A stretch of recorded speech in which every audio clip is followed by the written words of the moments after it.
என்ன நடக்குது சார் இங்க? நாடு எங்க சார் போகுது? நாடு நாசமா போகுது. வெல்கம் டு எங்கும் எதிலும். அப்படின்னா ஆபரேஷனா இல்ல, ட்ரெண்ட்ல இருக்க விஷயத்தை பத்தி பேச போறோம். பாடி தொலையும். கடந்த சில நாட்களா திடீர்னு சில ஹீரோயின்ஸ்ல ட்ரெண்ட் ஆகிட்டு இருக்காங்க. இதெல்லாம் பெருமையா? ஒவ்வொருத்தருடைய கடமை. அதுவும் அவங்க சும்மா இருந்தாலும் அவங்களோட ஏதாவது படமோ இல்ல இன்டர்வியூவோ வந்தா இந்த பயலுக்கு சிட்டா பறந்து வந்துடுறாங்க. இவன் சும்மா இருந்தாலும் சண்டாளத்திற்கு இவன் நாலா பக்கம் சுத்தி சுத்தி வர்றா. லிஸ்ட்ல யாரையாவது விட்டனா கமெண்ட்ல சொல்லுங்க. Okay boss. அப்படி ரீசன்ட் ட்ரெண்ட் ஆரம்பிச்சு வச்ச முதல் ஹீரோயின் ஸ்ரீலீலா. என்ன அழகு. இவங்க என்னதான் பல படங்கள் நடிச்சிருந்தாலும் டான்ஸ்ல பிச்சு மேஞ்சு அவ ஆடின சிலுக்குங்க. போதுமையா. அப்படி ஆல்ரெடி அதை மடக்கி தட்டுல ப்ரூவ் பண்ணாலும் மறுபடியும் விடலையே. வைரல் வையாரில வந்து மறுபடியும் வைரல் ஆகிட்டு போயிட்டாங்க. என்ன நடக்குது இங்க? நல்லா இருக்கா? நல்லா இருக்கு.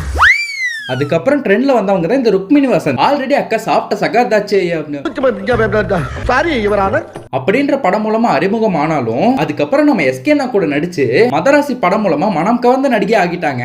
அவனை சொல்லி நிறுத்துங்களேன்டா. சலம்பல சாங்ல வந்த இன்ட்ரோவை விட்டே பயலுக்கு இன்னும் வெளியே வரல. அதுக்குள்ள காந்தாரா சாப்டர் 1 ட்ரைலர்ல வந்து இப்ப எங்க போனாலும் பயலுங்க சிம் பண்ணி வீடியோ போட்டுருக்காங்க.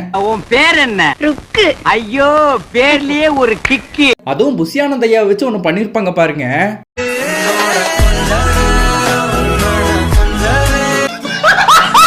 அதுக்கப்புறம் தான் இப்ப வந்திருக்காங்க ராஷ்மிகா மந்தனா. இதற்காகத்தானே ஆசைப்பட்டாய் பாலகுமாரா? இப்பதான் உங்களோட ஹிந்தி படம் பாட்டு வந்துச்சு. இந்த ட்ரெண்ட் ஹிந்தி படம் பாட்டு எல்லாம் சொல்லும் போதே கணிச்சிருப்பீங்க இந்த பாட்டு எந்த லெவல்ல இருந்திருக்கும்னு. புரியுது. அட ஹிந்தி படம் தம்மா.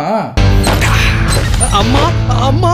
இந்த சமந்தாக்கு ஆரம்பிச்சு வச்சு அவங்க ஆன்மீக பயணம் போயிட்டாங்க. ஆனா பல ஆக்டர்ஸ் இதை வச்சு அவங்க மார்க்கெட்டை பெருசாக்கிட்டு இருக்காங்க. எப்படி போகும்? ஒரு ஐட்டம் சாங் இல்லாத ஹிந்தி படத்தை காட்டுங்க பார்க்கலாம். வாய்ப்பில்லை ராஜா.